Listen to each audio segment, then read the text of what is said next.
Pepay, order naman po ako para sa mga kapatid ko. Ang gaganda na kasi ng gawa mo eh, at mukhang matibay pa. Ay, sige, ano bang size? Anong size ng... Dalawang size 6 at saka isang size 7. Yung size 7 gawin mong kulay black. Ako din, order. Yung size na mukha. Anong size na mukha? Kasang kapal eh. Akala mo hindi ka namin mabuti. Na imbis na nagtatrabaho ka sa bahay, nandito ka at sumasaydan yung cheap at pangit na sapatos.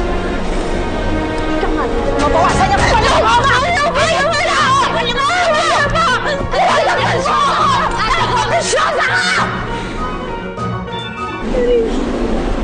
Tumayo ka nga dyan! Tumayo ka! Tumayo ka! Ano, Pepay? Naramdaman mo ba yung dumi ng sapatos ko? Paalala ko yan sa'yo. Para alam mo kung hanggang saan ka lang. Bakit? Nangangarap ka bang maging negosyante tulad namin? Hindi po. Yun naman pala eh. Katulong ka lang. Chimay.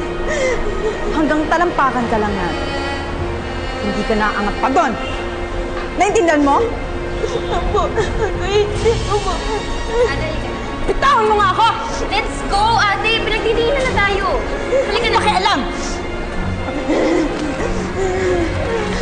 Ma'am Sophie, huwag po yung mga sapatos. Sapatos po yun ang nanay ko.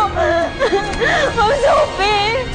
Sophie! Ma'am Sophie, sapatos po ng nanay ko. Ma'am Sophie, parang awa niyo na ibalikin na sa akin yan.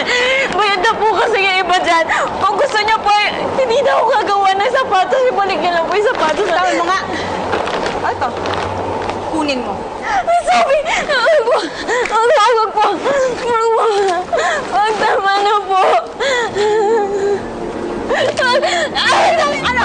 Aalma ka pa?